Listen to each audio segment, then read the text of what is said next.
হযরত আবু উবাইদা রাদিয়াল্লাহু তাআলা আনহু বলছেন, রাসূল আকরাম আলাইহিস সালাতু ওয়াসসালাম বলেন, আমার উম্মত সর্বদা সব সময় ইনসাফের উপরে দাঁড় হয়ে থাকবে, আর সেই ইনসাফকে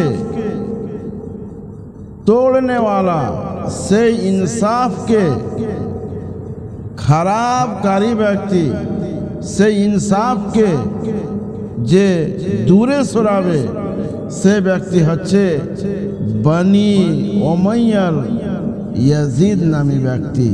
ताहले बुझा गेल हुजूर आलैहिस सलातु सलामेर सुन्नतेर खिलाफ चलने वाला यजीद कखन भालो होते पारे।